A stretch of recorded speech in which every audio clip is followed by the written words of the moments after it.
আমার দেশের কলেজ বিশ্ববিদ্যালয়ের ছাত্ররা, তোমরা প্রমিত বাংলায় কথা বলতে পারো, তোমরা ইংরেজিতে যখন কথা বলো ব্রিটিশদের মতো তোমাদের প্রোনাউন্সিয়েশন, কিন্তু আমার কষ্ট লাগে, দুঃখ লাগে, তোমরা যখন কোরআন খোলো তখন তোমরা শুদ্ধ করে কোরআন পড়তে পারো না। অবশ্য তোমাদের দোষ দিয়েও শুধু হবে না, কারণ এই সন্তানগুলো এরকম হওয়ার পেছনে তার মা এবং বাবা দায়ী। তার মা বাবা তাকে দ্বীন শেখার, কোরআন শেখার কোনো ব্যবস্থা করে নাই, এই জন্যই তাদের ছেলে মেয়েদের এই পরিণতি হয়েছে। সন্তানগুলোকে যদি আমরা কোরআন শেখাই, এই সন্তানগুলো যদি দ্বীনি শিক্ষা পায়, আমরা সবাই একদিন দুনিয়া থেকে চলে যাব। কেউ আমরা দুনিয়াতে থাকবো শুধু অফিসার বানাবো, ডাক্তার বানাবো। শুনেন, অফিসার ডাক্তার বানাবেন, সবাইকে তো আলেম বানালে ডাক্তার হবে কে? বিশেষ করে এই যে আজকে মাহফিলে মহিলারা এসেছেন, মেয়েদেরকে ডাক্তার বানানো বেশি দরকার। কেন বেশি দরকার? দেখবেন যারা বিবাহিত ভাইয়েরা আছেন, বউ প্রেগন্যান্সিতে থাকলে হসপিটালে গেলে বেশিরভাগ জায়গায় দেখা যায় মহিলাদের সিজার পুরুষ মানুষ করছে। তো মহিলা ডাক্তারের সংখ্যা যদি বেশি থাকতো, তাহলে আমাদের মেয়েরা, আমাদের মায়েরা, বোনেরা, নারীরা, তারা চিকিৎসা ক্ষেত্রে নারীদের দ্বারা চিকিৎসা পেয়ে তাদের পর্দাও ঠিক থাকতো অনেক বেশি, তারা সেফও থাকতে পারতেন। ঠিক কিনা? ডাক্তার বানান, ইঞ্জিনিয়ার বানান। বিশেষ করে এখন মুসলমানদের সন্তানদেরকে বেশি বেশি সায়েন্স পড়ানো উচিত। কেন পড়ানো উচিত জানেন? শুনেন, আপনাদেরকে একটা মজার তথ্য দেই। এই যে তুরস্কে উদ্ধার কার্য পরিচালনার জন্য তুরস্কের গভর্নমেন্ট ইসরায়েলের দ্বারস্থ হতে হয়েছে। তাদের কাছে এমন এমন প্রযুক্তি আছে, এই প্রযুক্তিগুলো দিয়ে তারা দেখতে পারে কোন জায়গার ভেতরে মানুষ আছে। এবং আপনারা ফেসবুকে এগুলো দেখেছেন। বর্তমানে আমাদের বাংলাদেশ গভর্নমেন্টও যে হ্যাকিং সিস্টেমটা ক্রয় করেছে, এটাও ইসরায়েল থেকে কেনা। পৃথিবীর মুসলমানরা এখন নিরাপদ নাই, ইসরায়েল গোটা বিশ্বকে নিয়ন্ত্রণ করছে। বিশেষ করে গোটা দুনিয়ার প্রযুক্তি তাদের হাতে।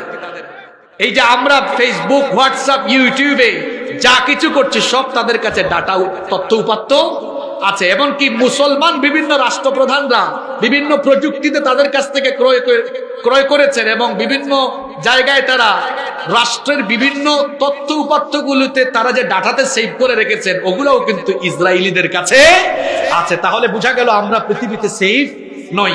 এক সময় বিজ্ঞান মুসলমানদের দখলে ছিল।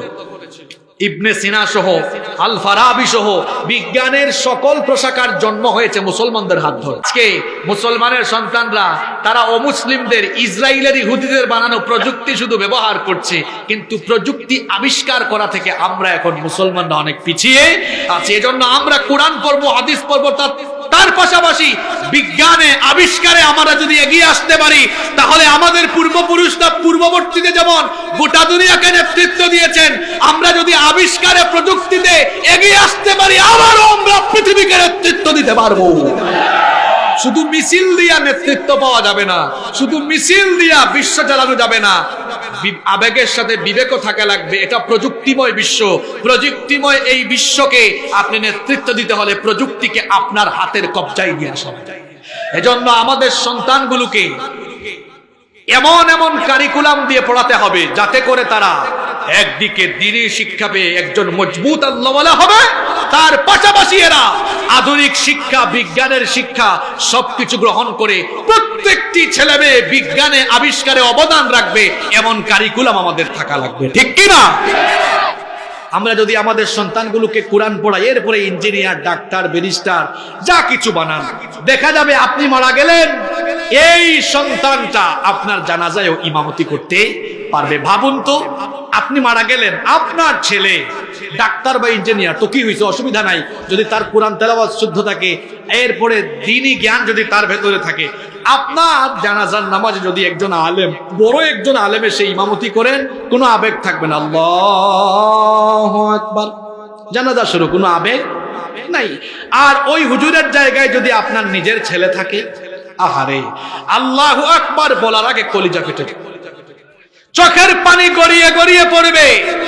সারা দুনিয়ার সাগর আর মহাসাগরের পানি দিয়ে জাহান্নামের আগুন নেভানো যায় না, কিন্তু নেককার আওলাদ, দিনদার আউলাদ দিনদার সন্তান যদি রেখে যান, আর ওই সন্তান যদি চোখের 2 ফোঁটা পানি ছাড়ে, চোখের 2 ফোঁটা পানির এত পাওয়ার, এত ক্ষমতা, এই চোখের 2 ফোঁটা পানি যখন আপনার নেককার সন্তান ছেড়ে দিবে, আল্লাহর রহমতের দরিয়ায় জোশ মারবে। এই 2 ফোঁটা চোখের পানি দিয়ে আল্লাহ হয়তো আপনার কবরের জাহান্নামের আগুনকে চিরতরে নিভায়া দিবে। ইটস কল্ড সাকসেস, এটাকে বলে জীবনের সফলতা। আর আপনি সন্তানগুলোকে দিন শেখালেন না, কোরআন শেখালেন না, মারা যাওয়ার পরে দেখা যাবে সন্তানগুলো উষ্টা খাইয়াও পশ্চিম দিকে পড়ে। ঠিক কিনা বলেন?